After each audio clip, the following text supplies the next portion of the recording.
Continuity of a function of a complex variable. Last ವಿಡಿಯೋಗಳಲ್ಲಿ ನಾವು function ಅಂದರೆ ಏನು, ಕಾಂಪ್ಲೆಕ್ಸ್ ಫಂಕ್ಷನ್ ಅಂದರೆ ಏನು ಅಂತ ಹೇಳಿ ನೋಡಿದ್ದೀವಿ. ಹಾಗೆ ಲಿಮಿಟ್ ಅಂದರೆ ಏನು ಅಂತ ನೋಡಿದ್ವು. ಇದರಲ್ಲಿ ಕಂಟಿನ್ಯೂಟಿ ಅಂದರೆ ಏನು ಅಂತ ಹೇಳಿ ನೋಡೋಣ. That is continuity of complex function ಅಂದರೆ ಏನು ಅಂತ ಹೇಳಿ ನೋಡೋಣ. A function f of z, a function f of z is said to be continuous at a point z naught. A function f of z is said to be continuous at a point z naught if first one ಏನು ಅಂತ ಹೇಳಿದ್ರೆ f of z is defined at z naught, f of s is defined at z naught. Second one, limit f of z whenever z tends to z naught exists. And third one is limit f of z whenever z tends to z naught is equal to f of z naught. A function f of z is said to be continuous at a point z naught if first condition f of z is defined at z naught. Second condition, limit f of z whenever z tends to z naught exists. Third condition, limit f of z whenever z tends to z naught is equal to f of z naught. f of z ಅನ್ನುವ function z ಅನ್ನುವ ಪಾಯಿಂಟಲ್ಲಿ continuous ಆಗಬೇಕು ಅಂದರೆ ಮೊದಲನೇದಾಗಿ ಆ F of Z ಆ ಪಾಯಿಂಟಲ್ಲಿ define ಆಗಿರಬೇಕು. ಓಕೆ, ಎಫ್ ಆಫ್ ಝಡ್ ಅನ್ನುವ ಫಂಕ್ಷನ್ ಝಡ್ ನಾಟ್ ಅನ್ನುವ ಪಾಯಿಂಟಲ್ಲಿ ಕಂಟಿನ್ಯೂಸ್ ಆಗಬೇಕು ಅಂದರೆ ಮೊದಲನೇದಾಗಿ ಆ ಎಫ್ ಆಫ್ ಝಡ್ ಅನ್ನುವ ಫಂಕ್ಷನ್ ಆ ಪಾಯಿಂಟಲ್ಲಿ ಡಿಫೈನ್ ಆಗಿರಬೇಕು. ಎರಡನೇದು ಆ ಎಫ್ ಆಫ್ ಝಡ್ಡಿಗೆ ಲಿಮಿಟ್ ಎಕ್ಸಿಸ್ಟ್ ಆಗಿರಬೇಕು. ಮೂರನೇದು ಆ ಲಿಮಿಟ್ ಇದಕ್ಕೆ ಈಕ್ವಲ್ ಆಗಿರ್ಬೇಕು. ಅಂದರೆ this must be equal to this, first equal to 2, second. Okay, that is limit F of Z whenever Z tends to Z naught is equal to F of Z not. ಏನು, ಆ point ಯಾವುದೋ ಒಂದು ಪಾಯಿಂಟಲ್ಲಿ ಒಂದು function continuous ಅಂತ ಹೇಳಬೇಕು ಅಂದರೆ ಆ ಪಾಯಿಂಟಲ್ಲಿ ಆ ಫಂಕ್ಷನ್ ಡಿಫೈನ್ ಆಗಿರಬೇಕು ಮೊದಲನೇದಾಗಿ. ಎರಡನೇದು ಅಲ್ಲಿ ಲಿಮಿಟ್ ಎಕ್ಸಿಸ್ಟ್ ಆಗಿರಬೇಕು. ಮೂರನೇದು ಆ limit must be equal to this thing, that is limit F of Z whenever Z tends to Z naught is equal to F of Z naught ಆಗಿರಬೇಕು. ಇದು one type of definition. ಇನ್ನೊಂದು type of definition ನೋಡೋಣ. ಅದನ್ನು ನಾವು epsilon delta definition ಅಂತ ಹೇಳಿ ಕರಿತೀವಿ. Okay, epsilon delta definition. Okay, epsilon delta definition ಏನು ಹೇಳುತ್ತೆ ನೋಡೋಣ. A function F of Z is set to be continuous at a point Z naught if for every epsilon is greater than 0 there exists a delta greater than 0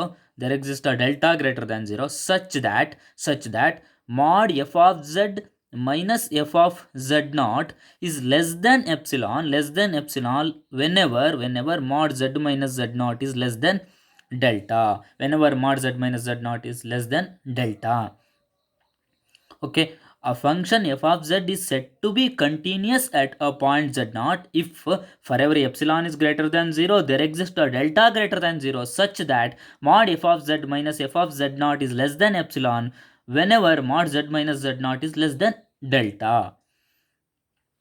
ಈ F of Z ಅನ್ನುವ function Z not ಅನ್ನುವ ಪಾಯಿಂಟಲ್ಲಿ continuous ಆಗಿದೆ ಅಂತ ಯಾವಾಗ ಹೇಳ್ತೀವಿ ಅಂದರೆ ಯಾವುದೇ ಗ್ರೇಟರ್ ದೆನ್ 0 ಇರುವ ಎಪ್ಸಿಲಾನ್ ಅನ್ನು ತಗೊಂಡ್ರೂ ಕೂಡ ಅಲ್ಲೊಂದು ಗ್ರೇಟರ್ ದೆನ್ 0 ಇರುವ ಡೆಲ್ಟಾ ಎಕ್ಸಿಸ್ಟ್ ಆಗುತ್ತೆ. ಅದು ಹೇಗಿರುತ್ತೆ ಅಂತ ಹೇಳಿದರೆ ಯಾವುದೇ delta greater than mod Z minus Z naught ಆಗಿದ್ರೆ, ಅಂದರೆ ಏನು ಅಂದರೆ ಯಾವುದೇ mod Z minus Z naught is less than delta ತಗೊಂಡ್ರೂ ಕೂಡ mod F of Z minus F of Z naught is less than epsilon ಆಗಿರುತ್ತೆ ಅಂತ.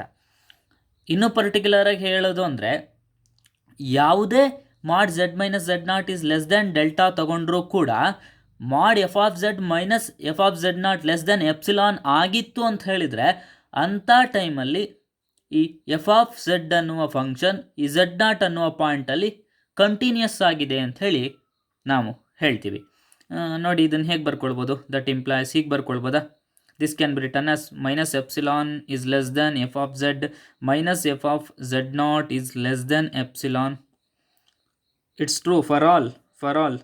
ಇದನ್ನ ಹೇಗೆ ಬರ್ಕೊಳ್ಬೋದು, minus delta is less than Z minus Z naught is less than delta ಅಂತ ಬರಿಬೋದಲ್ವಾ. ನಾವು add F of Z throughout this we get F of Z naught throughout this we get F of Z naught minus epsilon is less than f of z is less than f of z naught plus epsilon. This is true for all.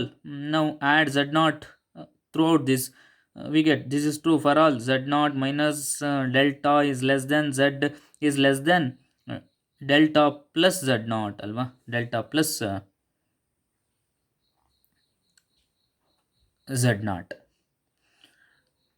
ಈಗ some ಆಗಿರ್ಬೋದು ಅಥವಾ difference ಆಗಿರ್ಬೋದು ಅಥವಾ product ಆಗಿರ್ಬೋದು ಅಥವಾ quotient ಆಗಿರ್ಬೋದು ಎರಡು continuous ಫಂಕ್ಷನಿನ ಸಮ್ ಆಗಿರ್ಬೋದು, ಡಿಫರೆನ್ಸ್ ಆಗಿರ್ಬೋದು, ಪ್ರಾಡಕ್ಟ್ ಆಗಿರ್ಬೋದು, ಕೋಶಂಟ್ ಆಗಿರ್ಬೋದು, again continuous function. The sum, difference, product and quotient of two continuous function is again continuous function.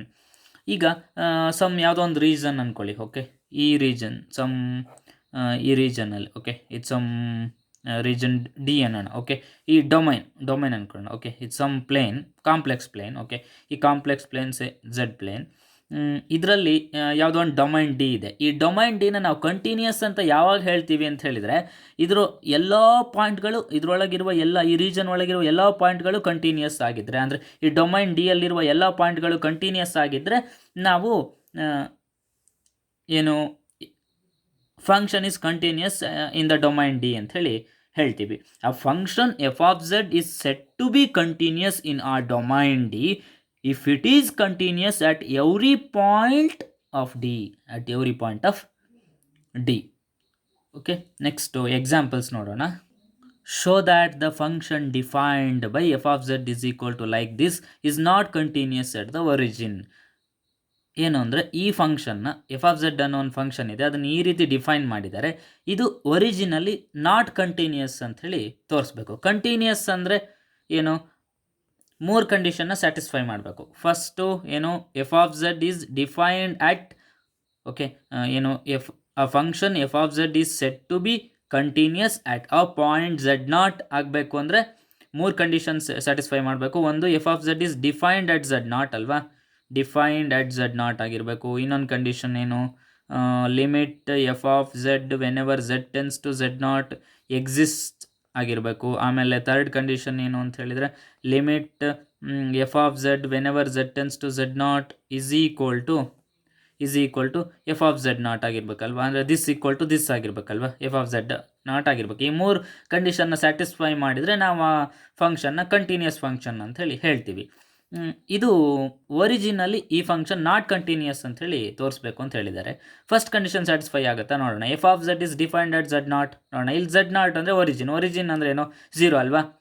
At Z is equal to zero ಏನಾಗುತ್ತೆ, at Z is equal to zero. F of Z ಏನಾಗುತ್ತೆ, F of Z is equal to F of zero is equal to ಏನು, what, F of zero is zero ಅಲ್ವಾ. At Z is equal to zero, F of Z is zero ಅಲ್ವಾ. Clearly it is zero. ಅಂದರೆ first ಕಂಡೀಷನ್ನ satisfy ಮಾಡ್ತು. ಇದು first condition satisfy ಮಾಡಿ. Second condition ಏನು, limit exist ಆಗಬೇಕು. ಲಿಮಿಟ್ ಎಕ್ಸಿಸ್ಟ್ ಆಗುತ್ತಾ ನೋಡೋಣ. ದಟ್ ಈಸ್ ಏನು, limit F of Z whenever Z tends to Z naught that is equal to, ಇಲ್ಲೇನು ಲಿಮಿಟ್ ಎಫ್ ಆಫ್ ಝೆಡ್ ಏನು, X cube minus Y cube divide by X cube plus Y cube. Where ಇಲ್ಲಿ Z ಏನು, X comma Y ಅಲ್ವಾ, ಅಂದರೆ ordered pair X comma Y ಅಂತ ಬರಿಬೋದಲ್ವಾ. Z is nothing but X plus I Y ಅಲ್ವಾ, complex number. ಅದನ್ನ ordered pair X comma Y ಅಂತ ಬರಿಬೋದಲ್ಲ. Ordered pair X comma Y tends to ಏನಿಲ್ಲಿ ಅಟ್ ದ ಒರಿಜಿನ್ ಅಂತ ಕೊಟ್ಟಿದ್ದಾರೆ, ಅಂದರೆ ಕ್ಲಿಯರ್ಲಿ ಟೆನ್ಸ್ ಟು ಝೀರೋ ಅಲ್ವಾ, ಟೆನ್ಸ್ ಟು ಝೀರೋ.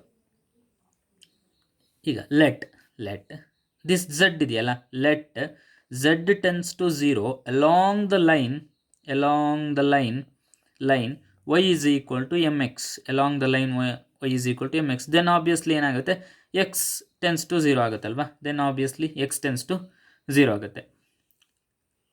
ದೇರ್ಫೋರ್ ಏನಾಗುತ್ತೆ, limit F of Z whenever Z tends to Z naught is equal to ಏನಿತ್ತು, limit X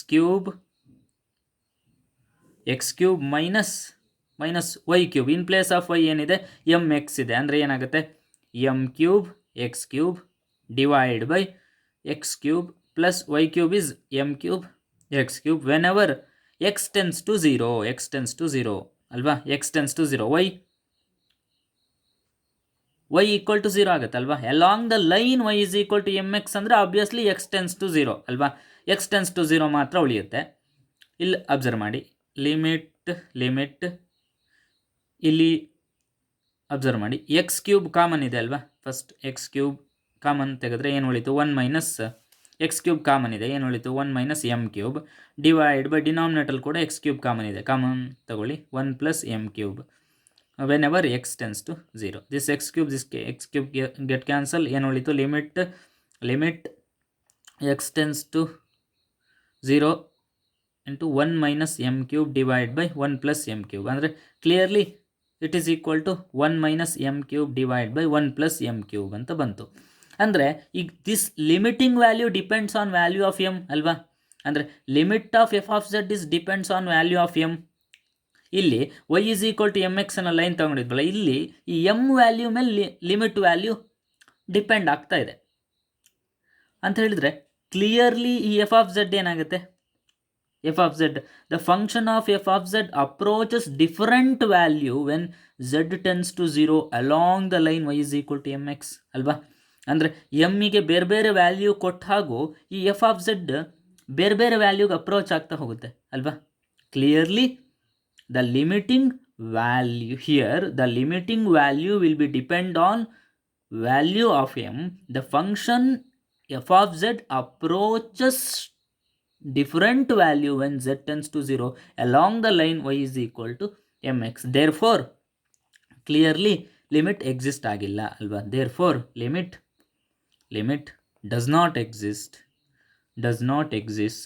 hence limit exist ಆಗಿಲ್ಲ ಅಂದರೆ ಏನು ಹೇಳ್ಬೋದು, ಹೆನ್ಸ್ ಲಿಮಿಟ್ ಎಕ್ಸಿಸ್ಟ್ ಆಗಬೇಕಿತ್ತು. ಸೆಕೆಂಡ್ ಕಂಡೀಷನ್ ಇಲ್ಲಿ ನೋಡಿ, ಲಿಮಿಟ್ ಎಕ್ಸಿಸ್ಟ್ ಆಗಬೇಕಿತ್ತು ಸೆಕೆಂಡ್ ಕಂಡೀಷನ್, ಆದರೆ ಲಿಮಿಟ್ ಎಕ್ಸಿಸ್ಟ್ ಆಗಿಲ್ಲ ಅಂದರೆ ಕ್ಲಿಯರ್ಲಿ ಏನು ಹೇಳ್ಬೋದು, hence F of Z is not continuous at Z is equal to 0 ಅಲ್ವಾ, at Z is equal to 0 ಅಂದರೆ is not continuous, Z is equal to 0 means at the origin. ಈ function ಒರಿಜಿನಲ್ಲಿ continuous ಆಗಿಲ್ಲ ಅಂತ ತೋರಿಸಿದ್ವು. Okay, next example, show that F of Z is equal to Z bar is continuous at origin. F of Z is equal to Z bar ಅನ್ನೋದು ಒರಿಜಿನಲ್ಲಿ continuous ಆಗಿದೆ ಅಂತ ಹೇಳಿ ತೋರಿಸ್ಬೇಕು. ನಮ್ಗೆ ಝೆಡ್ ಅಂದರೆ ಏನು ಅಂತ ಗೊತ್ತಿದೆ, Z is X plus I Y ಅಲ್ವಾ, X plus I Y. F of Z is equal to ಏನಿದೆ ಇಲ್ಲಿ ಝೆಡ್ ಬಾರ್ ಇದೆ, Z bar is equal to ಏನು, X minus I Y.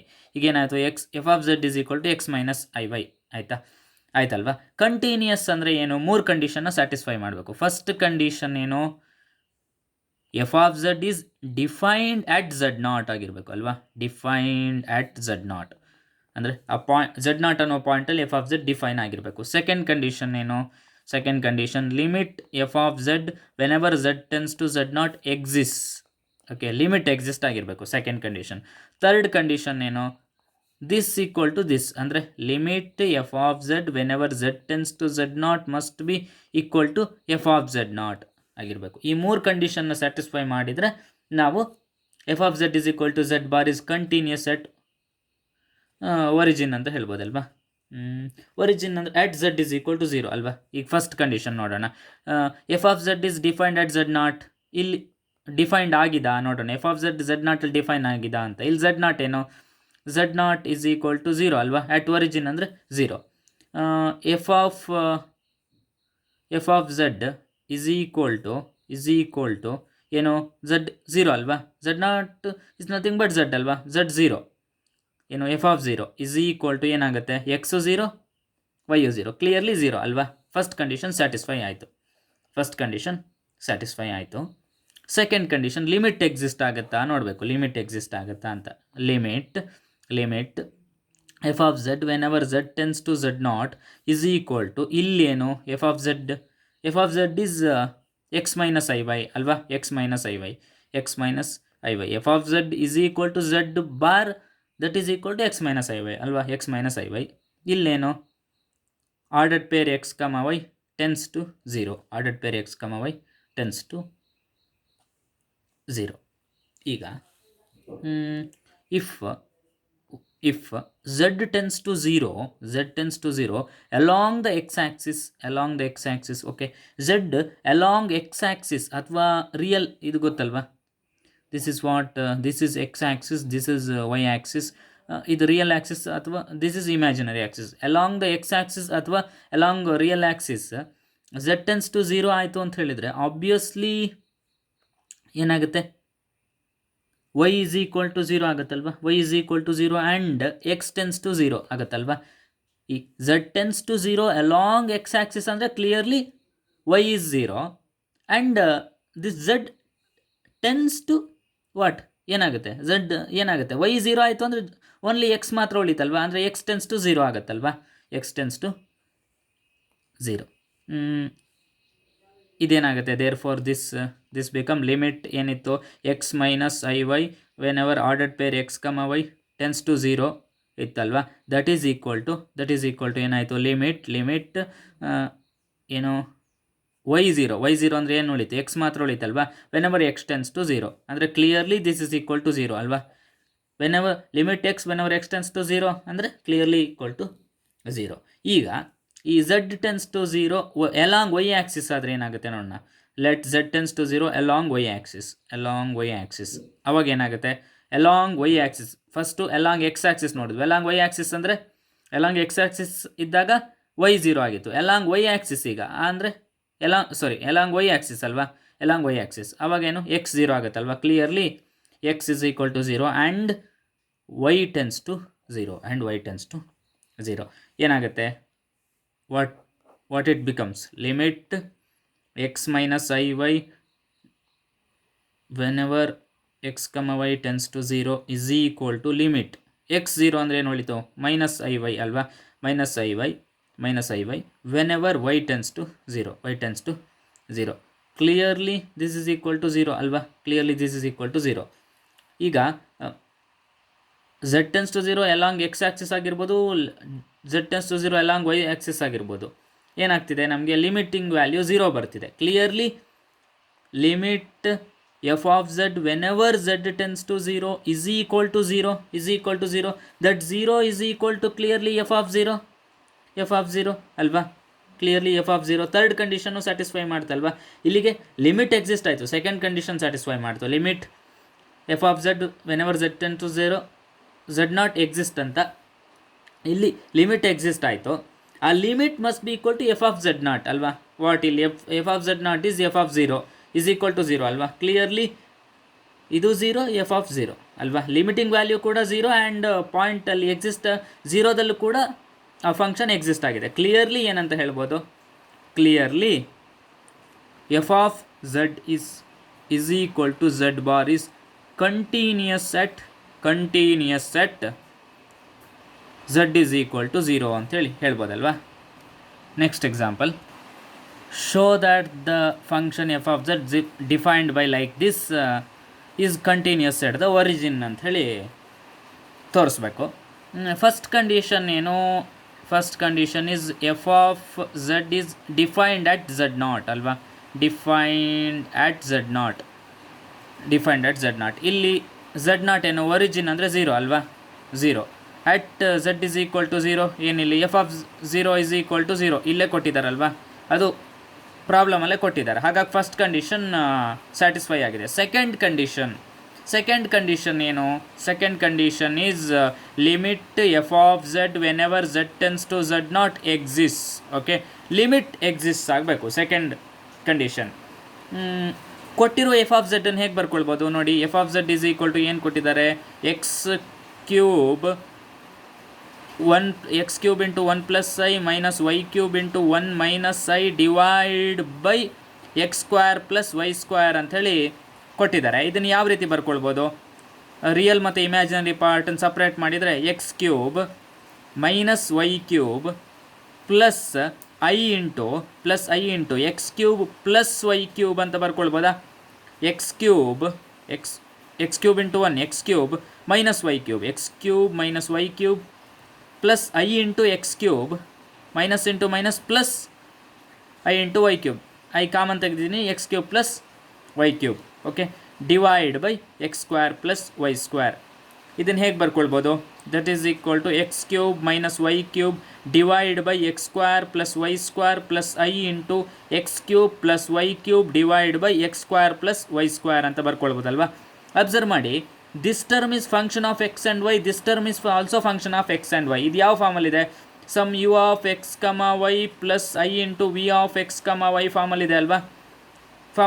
You of x comma y ಅಂದರೆ this one, v of x comma y ಅಂದರೆ this one. Clearly ಏನಂತ ಬರಿಬೋದು?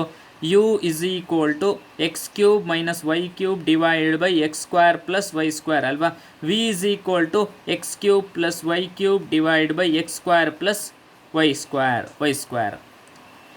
ಈಗ ನೋಡೋಣ. Now ordered pair x comma y tends to 0 along the imaginary axis. Okay, ಈ x comma y tends to 0 along the imaginary axis ಅಥವಾ imaginary axis means y axis ಅಲ್ವಾ? imaginary axis ಅಂದರೆ obviously ಏನಾಗುತ್ತೆ? x is equal to 0 ಆಗುತ್ತಲ್ವಾ? ಇಲ್ಲಿ ನೋಡಿ, this is what real axis or this is x axis.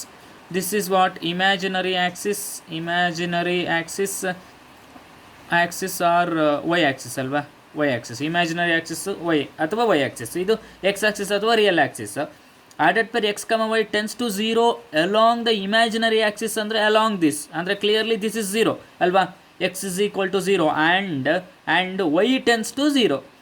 ಇಲ್ಲಿ x 0 ಆಯಿತು ಅಂದರೆ y tends to ಏನು ಉಳಿತು? y ಮಾತ್ರ ಉಳಿತು ಅಂದರೆ y clearly tends to 0. Equal to 0 is different from tends to 0 ಅಲ್ವಾ?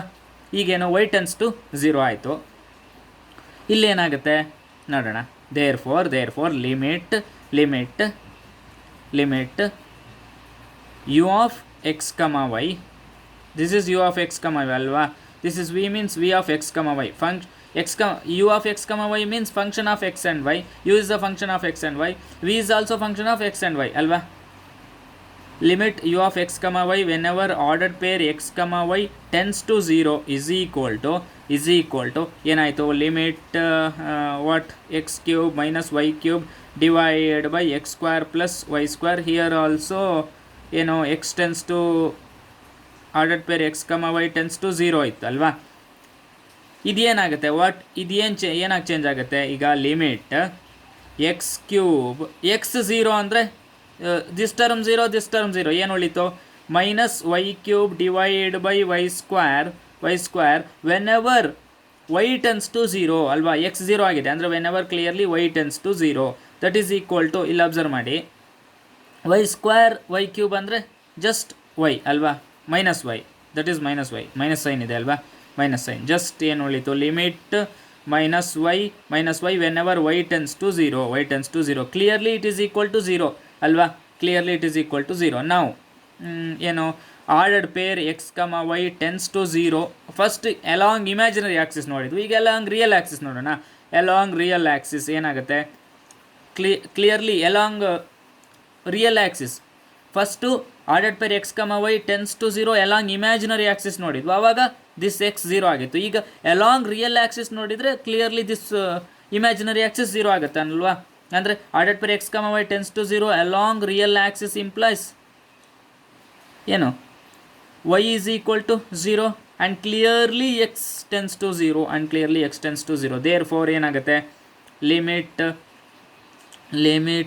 this one limit v of x comma y whenever ordered pair x comma y tends to 0 is equal to limit ಏನಿದೆ? x cube plus y cube divide by x square plus y square whenever ordered pair x comma y tends to 0. ಇದು ಏನಾಗುತ್ತೆ? what it becomes? whenever this ordered pair x comma y tends to real axis ಏನಾಗುತ್ತೆ? y is equal to 0 ಆಗುತ್ತೆ and x tends to 0 ಆಗುತ್ತೆ ಅಲ್ವಾ? Clearly this is equal to limit y 0 ಅಂದರೆ just ಏನು ಉಳಿತು? ಈ this term vanishes x cube by X square whenever just this one x tends to 0 ಅಲ್ವಾ? Whenever X tends to 0 clearly x square x cube ಅಂದರೆ 1 ಉಳಿತು, limit x ಉಳಿತಲ್ವಾ, limit x whenever X tends to 0, clearly this is equal to 0 ಅಲ್ವಾ, limit x whenever X tends to 0 is equal to 0. ಈಗ observe ಮಾಡಿ ಏನು, limit this one, that is u of x comma y whenever ordered pair x comma y tends to 0 is equal to 0 alva, clearly this is equal to 0. Thus that is same as limit of this one, clearly limit v of x comma y whenever ordered pair x comma y tends to 0 ಅಂದರೆ ಇವೆರಡು limit equal ಆಯಿತು and they are equal to 0. Clearly ಏನಾಯಿತು, limit of given function F of Z whenever Z tends to 0 is equal to ಏನಾಯಿತು 0. That 0 is clearly equal to F of 0 ಅಲ್ವಾ, clearly f of 0 ಏನೋ ಕೊಟ್ಟಿದ್ದಾರೆ, f of 0 is clearly equal to 0 is equal to F of 0. Clearly ಏನಾಯಿತು, 3 ಕಂಡೀಷನ್ನ satisfy ಮಾಡ್ತು. First ಕೊಟ್ಟಿರುವ f of z defined at 0 ಅಲ್ವಾ, z is equal to 0, and second ಅದಕ್ಕೆ limit exist ಆಯಿತು, that is limit F of Z whenever Z tends to 0 is equal to 0. Third one this equal to this ಅಲ್ವಾ, clearly this is this one, ಅಂದರೆ clearly ಏನಂತ ಹೇಳ್ಬೋದು, hence F of Z is continuous at z is equal to 0 ಅಂತ ಹೇಳ್ಬೋದಲ್ವಾ, z is equal to 0, that is nothing but at origin ಅಲ್ವಾ. ಏನು ಕೇಳಿದ್ರು, ಕೊಟ್ಟಿರೋ function at origin continuous ಆಗಿದೆ ಅಂತ ತೋರಿಸ್ಲಿಕ್ಕೆ ಕೇಳಿದ್ರು, ತೋರಿಸಿದ್ದೀವಿ. Okay, thank you.